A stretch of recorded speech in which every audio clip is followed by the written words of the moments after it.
That's all sob stuff. Tolkien debunked one of the biggest misconceptions about The Hobbit 58 years ago, while J.R.R. Tolkien's epic saga of Middle-earth often conjures images of weighty quests. His initial foray into this rich world, The Hobbit, is frequently miscategorized as a simple children's tale.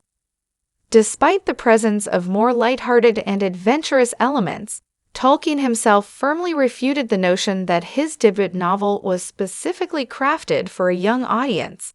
Although there is a great The Hobbit graphic novel that emphasizes its more whimsical elements, The Hobbit provides some of the best scenes in the franchise, as well as being tonally different because it is a gleeful and nostalgic retelling of the events by the Lord of the Rings Bilbo Baggins.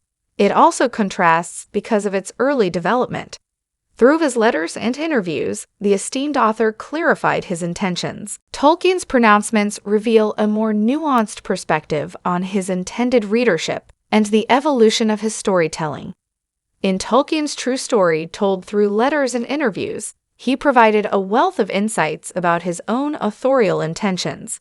He could be quite annoyed with people's misconceptions about his work, and went on the record about certain misconceptions, especially regarding allegory, which he had a distaste for.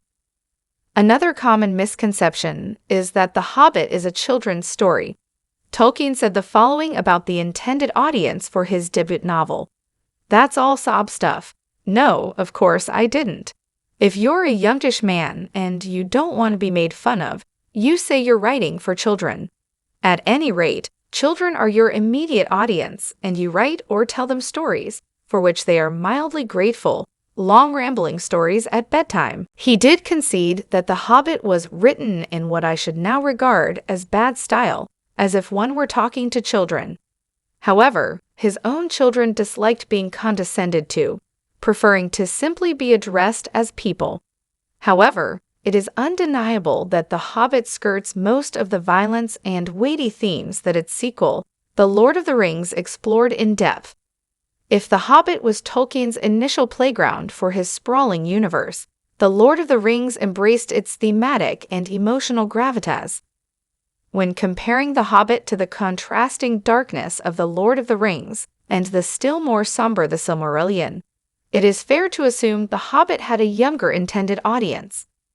The story has a more whimsical feel, and there are more songs and comic aspects in The Hobbit, along with a more paternal narrative voice. The Lord of the Rings is widely considered, as the archived New York Times article acknowledges, infinitely more grown-up than The Hobbit. This tonal difference caused some problems when it came to The Hobbit adaptation's decisions. Despite it not being specifically intended for children, Tolkien himself acknowledged that the beginning stages of The Hobbit came from entertaining his children with fairy stories. The generally different tone and style of The Hobbit is due, in point of genesis, to it being taken by me as a matter from the great cycle susceptible of treatment as a fairy story for children. It seems that Tolkien's work on the novel evolved from its early intention, but some of the bedtime story silliness remained. In letter number 163, he admits, "I deeply regret them, so do intelligent children." This is due to his publishing The Hobbit in a hurry, without the same careful consideration he gave to The Lord of the Rings and The Silmarillion.